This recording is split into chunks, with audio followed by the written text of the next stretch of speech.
jet black faces once walked the earth all alone, no other races, until he traveled to the other lands colder than the motherland, and then the cross began. That's when the frost began, the pigment loss began. The further north this man traveled as he crossed new land. The man in the ice who once walked in the sand, soon he began to lose his This is a figure, a sculpture that was found Get on the inside. in early Europe. And one of the things that they have He was still discovered African. is that many of the sculptures of early Europe show various African types.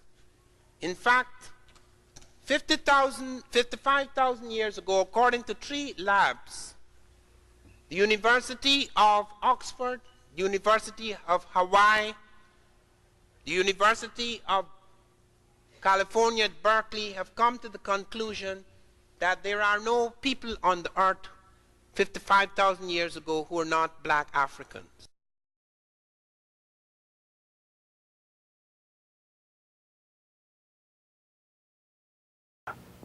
One thing that is indubitably clear is that Africa is the cradle of the entire human race. From 4 million years ago all the way up to 200,000 years ago, the stepwise sequence leading in an evolutionary progression from early pre-human hominid ancestors all the way up to modern human beings occurred in Africa and Africa alone.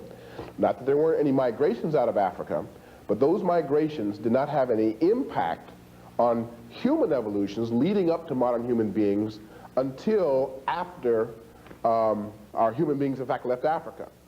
Now what do I mean by that? A man by the name of Wainscott from England has said is that all of the populations around the globe are descended from small founder populations that left Africa probably no later than 100,000 years ago.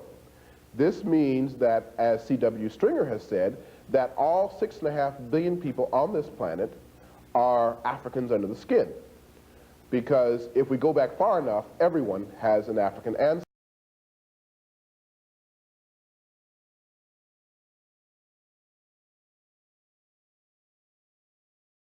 Superiority or inferiority. And so for approximately how many years was the world populated exclusively and only by Africans, black Africans? Okay, black skinned. You're talking about the modern, the last African. Okay, because you see, the African is not only the first hominid, he's also the first human. Okay, the hominid is not completely human like us, but then comes the first human with our brain case. That's also African. And this begins to change about 55,000 years ago in Europe, where you get Africoid types becoming Caucasoid types. Everybody else in the world. So once again, this woman would have been how old now? 250,000 years old. At now, least. just by way of comparison, the oldest Homo sapiens sapiens bones that we find in Europe are 50,000, about 40,000 to 50,000 years old. This is the Grimaldi skeletons that were found in the Grimaldi cave. So you have the African, how long ago now? You have the African at least 200,000 years before they moved to the European continent. And the European comes on the scene when? Well, the African comes on the scene in Europe approximately 50,000 years ago. In other words, the first European was an African too, and is still an African. It's just an African who has changed. And once again, what happened to that African once he got to Europe? Well, you had several ice ages that and a change in environment, and the theory is that the change in environment and especially the ice age part of it being cut off from the African continent, having a completely different environment with respect to diet and climate and all those things, resulted over a 20,000 year period in physical changes, genetic mutations to adapt to that particular environment.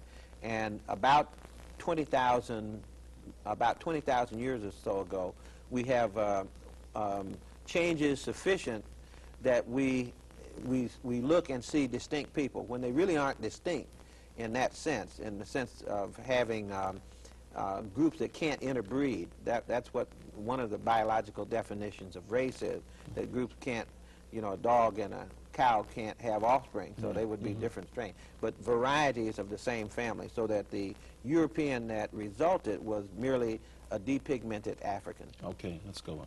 Okay.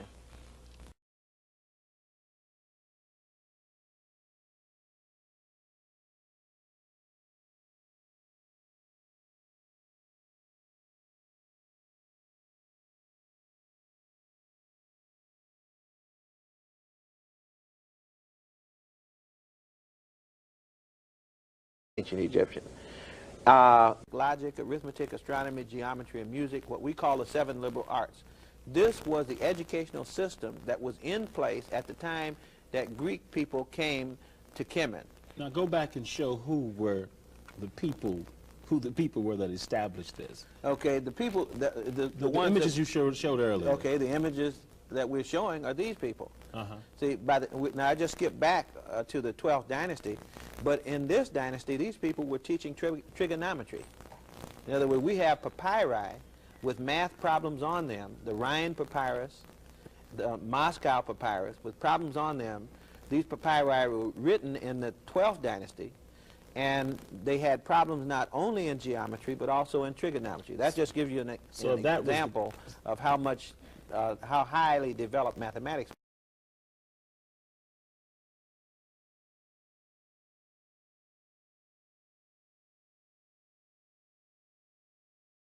to the world.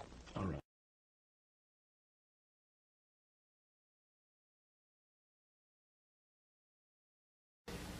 Get my glasses on and actually read this a little bit.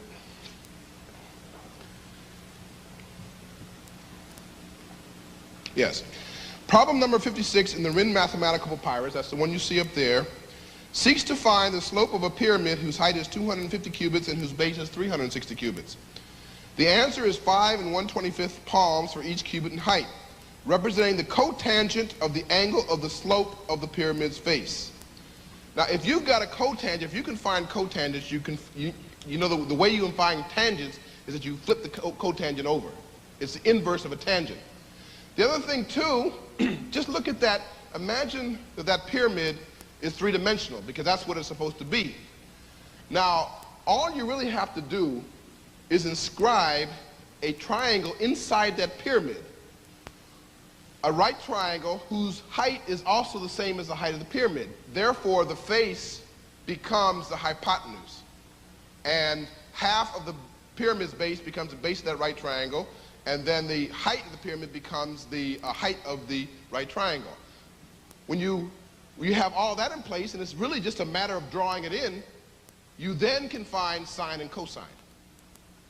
So now, if they have the tangent and cotangent and the ability to find sine and cosine, by definition, they have trigonometry. The fragments exist so significant that we have 10 major medical texts in African languages. The first medical texts in the world are in African language. The first mathematical papyri, which you saw this morning, that's African. Those are the first. Even today, with all the destruction, we could still go back to the African documents and show them on a screen. The Ebers papyrus, the Edwin Smith papyrus, the Smith papyrus, which is 1500 BC. They have chapters on helminthiasis, ophthalmology, gynecology, pregnancy diagnosis, circulation of the blood, the pulse, diagnostic percussion, all that, chapters, intestinal disease and all that 1500 years before Christ.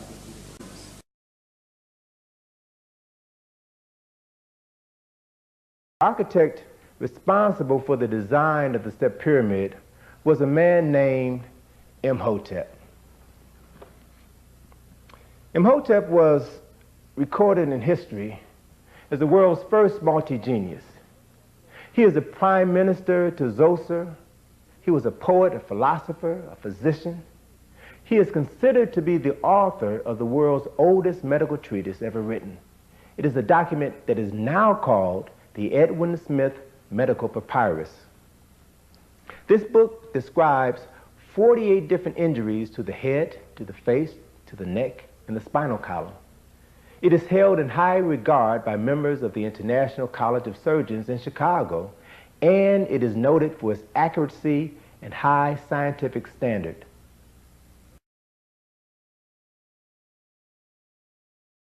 I asked my teacher, he had nothing much to say to me. Kept seeking the truth, only more questions came to me. Kept seeking the truth about how all this came to be. Kept seeking the truth about how they was blaming me. Kept seeking the truth, and now it's plain to see. Not attacking the Greeks, because they had their own genius too, but the basis, all these things they claimed, you see, Hippocrates, taking sections out of the work of earlier Egyptian writers without giving any credit to them at all. Pythagoras, the Pythagorean theorem was worked out long ago. Pythagoras spent 7 years, some people say 22 in Egypt. And he comes back with all this, even medical theories, and brings it all back to Greece and all the claim. All the great European scholars went to Africa. Thales of Miletus, Democritus, Pythagoras, Eudoxus. There's a whole list of them walking into Africa, picking up things from astronomy, geometry, medicine, etc., and going back home and claiming it to be theirs. Father of this and father of that, when they're the children. It was then experimental surgery in Europe. No wonder mama sent me to college. No wonder she said, son, remember the powers in the knowledge. Point to the fact that the calendar we use today is derived from the Egyptian.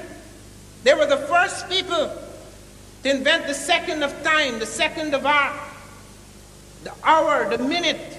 Their astronomical observations over many years produced these ideas, these precise quantities and volumes and times and standards, which were later to dominate the world.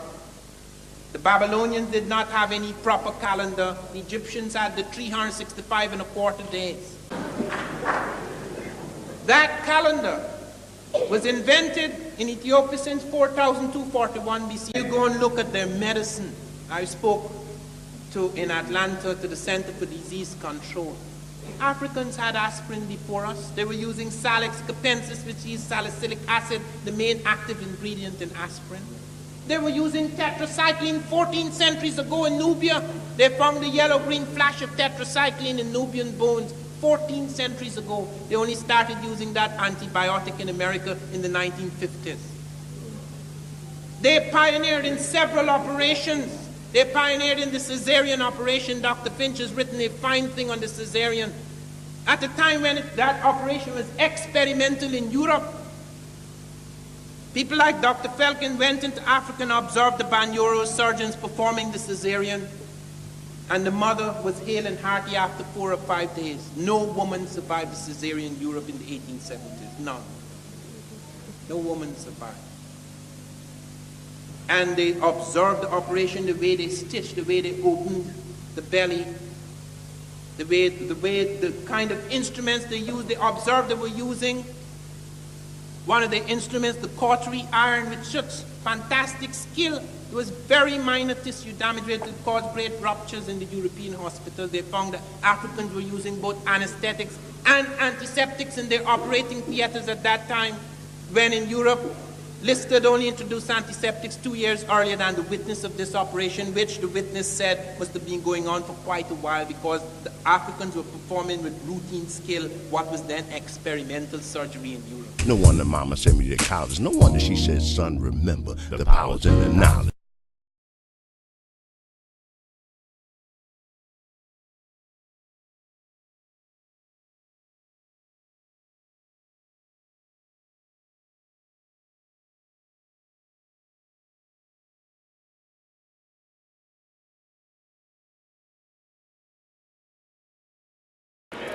I have to look at Delphi, the Greek's first center of learning, and ask who built it and where did the information for it came from.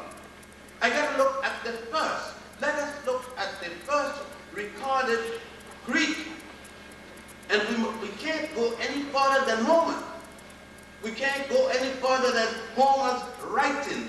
I want you black Greeks to dig this. When Homer, the first Greek writer, was writing, it was not until 883.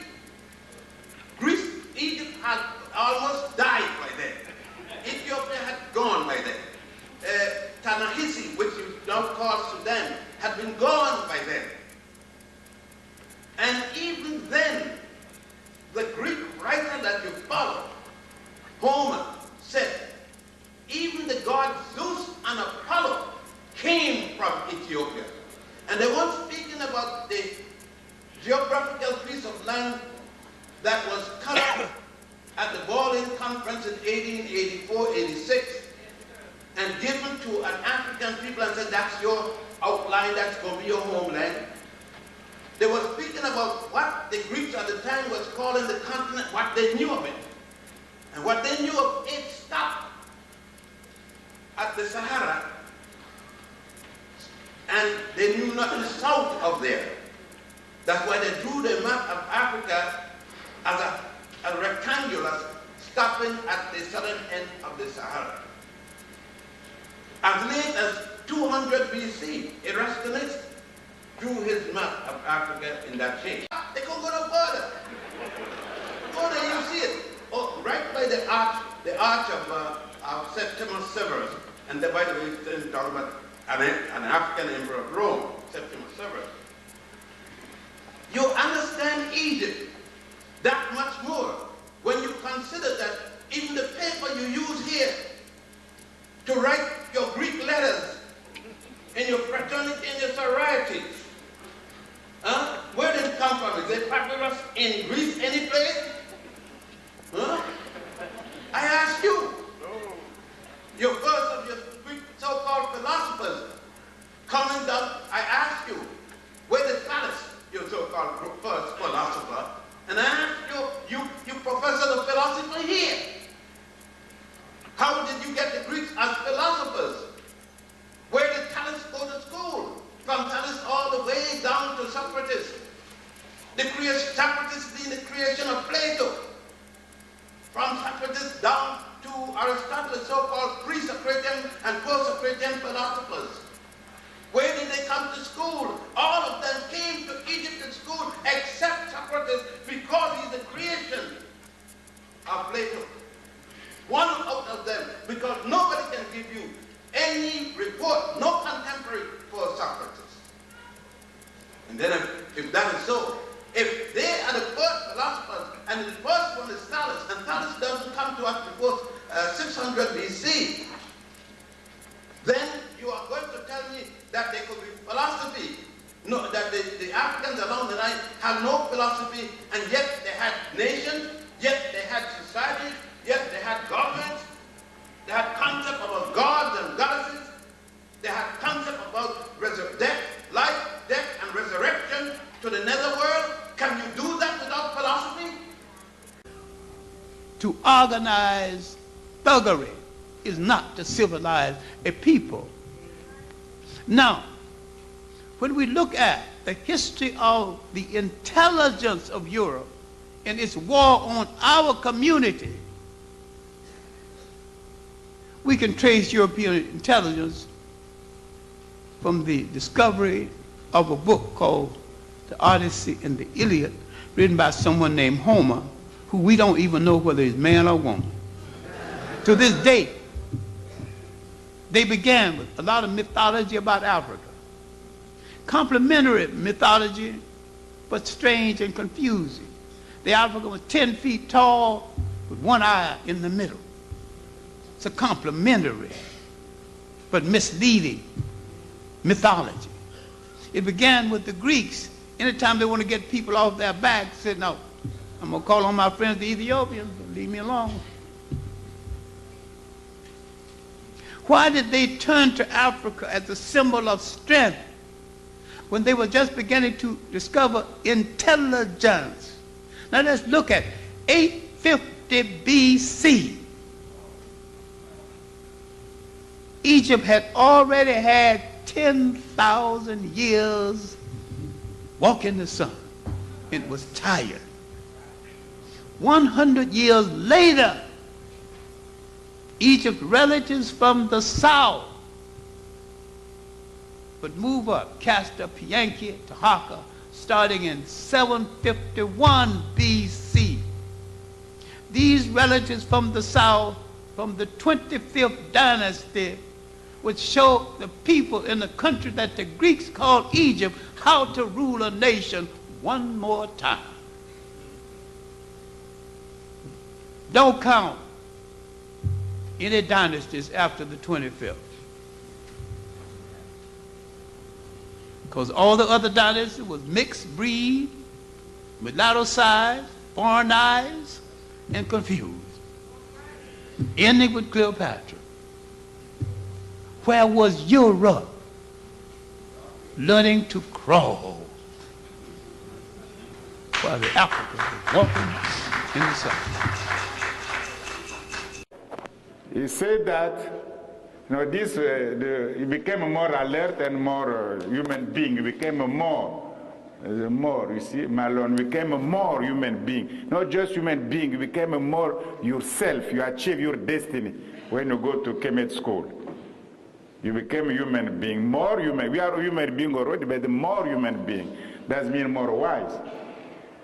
And when you go to Kemet school, when Plato himself compare what they do in Kemet school, I give Greek because it will be no debate.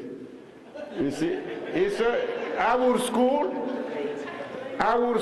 in Greece, the way we are doing things is just for creature like pigs. You see, like pigs. You see, and he say myself, I'm ashamed. Myself as a Plato, I'm ashamed. We do things like that is a shame. And also, not only for myself, for all Greek, the Greek world is a shame. What we can do, our education, when you compare with a Kemet, is not even for human beings, it's just for pigs, for animals.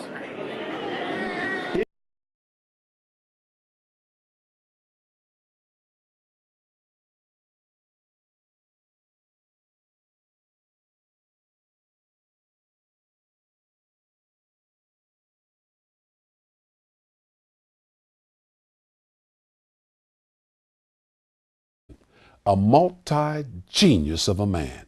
His name, Imhotep.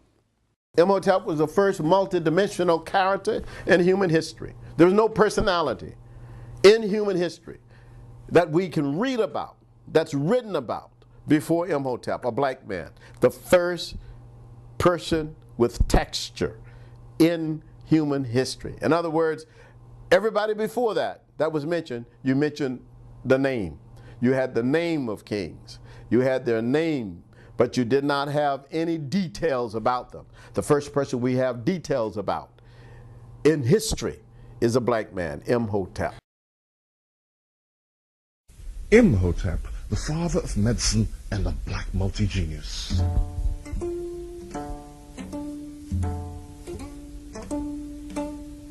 The achievements of the black people of ancient Egypt have shown us that black people built truly one of the greatest civilizations of ancient times. But do you know that a person generally regarded as the most talented individual in the history of the ancient world was a black man? He was an Egyptian named Imhotep. Imhotep was the son of an architect. He lived during the reign of King Zoser of Egypt in 2980 BC. He was an exceptionally brilliant man. He was versed in medicine, architecture, engineering, philosophy, poetry, religion, and astronomy. It is through his work and writings that the Western world first learned of the existence of objective and scientific medicine based on the repeated and careful observation of a patient. It is said also that Imhotep knew about the circulation of the blood. He discovered this at least 4,000 years before it was known in Europe. Imhotep diagnosed and treated more than 200 diseases. These included disorders of the eyes, bladder, abdomen, and skin. Imhotep's contribution to the development of medical knowledge in the ancient world was such that the Greeks worshipped him as the father of medicine and their god of healing. Much later, after the sacking of Egypt by Alexander the Great in 332 BC, many laid claim to Imhotep's achievements. Today, Western civilization holds to the belief that the Greek Hippocrates was the father of medicine. Yet, the Hippocratic oath taken by every medical doctor in Western civilization pays homage to the god Apollo and the father of medicine, Asclepius, which incidentally was the Greek name for Imhotep. Apart from his work in medicine, Imhotep designed the first pyramid, which was built by the Egyptians. This pyramid, the Great Pyramid of Saqqara, was an outstanding example of this black genius's engineering and architectural skill. It was the first building in the world to be constructed solely from stone and was one of the tallest buildings in the ancient world. Appendicitis, gout, and arthritis. He also performed surgery and practiced some dentistry. This is the world's oldest known surgical document, the Edwin C. Smith Papyrus. Edwin Smith was merely a purchaser of precious antiquities. He had no ownership in its genius. That belongs to the African Renaissance man, Imhotep. The Edwin C. Smith Papyrus is a medical book of 48 different surgical procedures written in exquisite detail, dealing with cranial sutures, the external surface of the brain, examination, diagnosis, and treatment of head injuries, fractures of the neck, collarbone, skull, nose, and arm, as well as tumors, cysts, sprains, and dislocations. Imhotep not only made an impression on his pharaoh Zoser and the elites of the Third Dynasty, he left a legacy that would last for more than 2,000 years after his death. I was studying anthropology. I was told there were no mathematical systems in Africa. Because where they were studying in the bush and the desert, people counted with their fingers. Mathematical systems were among developed Africans, which were never studied because the African is not developed. Okay, so that you don't look where you should be looking. So they never found anything. She found mathematical systems where there were complex peoples. People who needed mathematics because they were involved in intensive and extensive trading. And then scripts. I was told the Africans never wrote. That's what I was told in university. We are preliterate, they said. But don't worry, we are giving you scripts. I did not know that the English who were telling me the Africans were preliterate are preliterate also. The English have no script. A lot of people haven't brooded on that. There is no English script. The script you use to use Anglo-Saxon songs is Roman. The English never wrote. When the Romans attacked Britain, they found nobody reading or writing. We just have to be very careful, and this is something that happens in all movements, not to claim that everything is black. That is not necessary. The contributions of the black to the world are so great in terms of what we know now that it is not necessary to claim things that are not necessarily true. In the field of medicine, for example, they have found incredible things. They found vaccines among Africans long before Edwin Jenner. They found the smallpox vaccine had been brought to this country by Onesimus, a slave of Cotton Mather. They found that the Africans were using aspirin long before the Western nations, that the Bantu were using Salix capensis, which yields salicylic acid, the main active ingredient in aspirin. They found the Africans had made breakthroughs in eye cataract surgery in the 13th century. Africans were performing eye cataract surgery in the Empire of Mali, in the city of Djenné. Nobody in the world was performing eye cataract surgery at the time. And there were certain surgeries in Africa which taught surgeries which had a profound effect on surgery in Europe. In the 1870s, whenever the cesarean operation was performed, the cesarean section was performed in women, the woman invariably died in Europe. Because of the British Empire, the British learned that Africans were performing the cesarean successfully. A team under Dr. Felkin went out to East Africa among the Banyoro surgeons to study how they were performing this operation.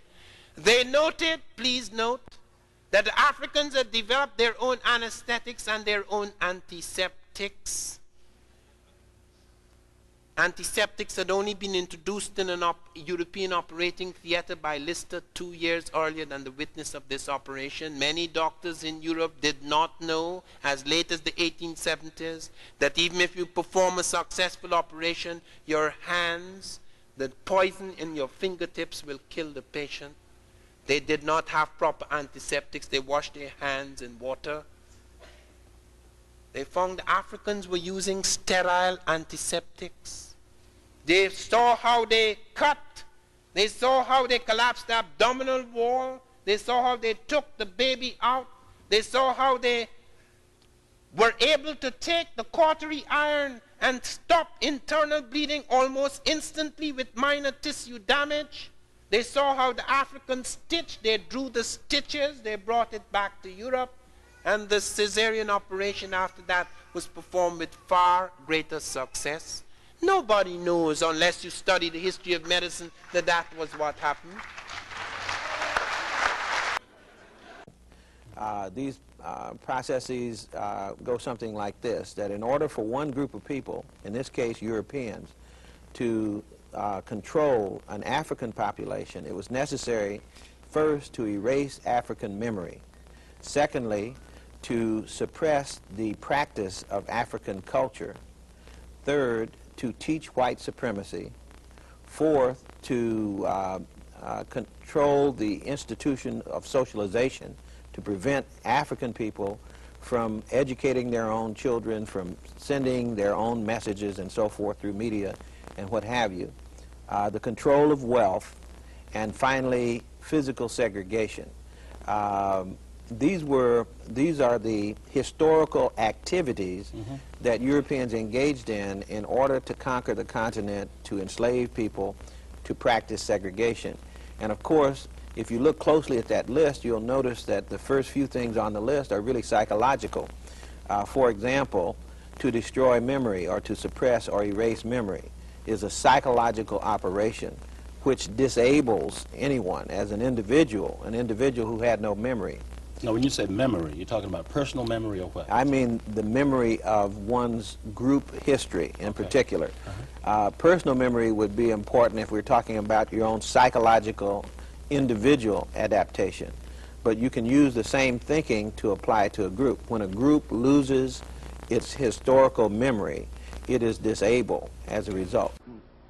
I was with my wife in Egypt last summer and we went to Aswan. And I looked at a block, an obelisk, a stone obelisk which had been cut many centuries ago. And I looked at the way it had been cut, the perfection of the cut. I looked at the stone. And I wondered why they had abandoned this obelisk. They abandoned it, they said, because it had a flaw. And I looked carefully. It is true, my eyes are not what they used to be. I could not see this flaw, so I used my hands, which are extremely sensitive, and it had to be pointed out to me where the flaw was, and it was very clear to me it would have taken centuries for that flaw to really make a difference. But our people didn't play around with things. It had to be perfect. When the Japanese were building the pyramid, when they tried to put the stones in alignment, they cracked and broke and were badly scratched. When they went to check the stones that the Egyptians had put into alignment, 1/1000th of an inch accurate, not a single stone was scratched or cracked. You are dealing with people who felt you had to be as perfect as possible. Let us pray that those of us, our people who learn of their heritage, their ancestors, will not accept mediocrity as their standard. Want to see the proof? Want to get that power? The power's in the knowledge, but it only comes to you when you know what your ancestors did, because only then do you know what you can do.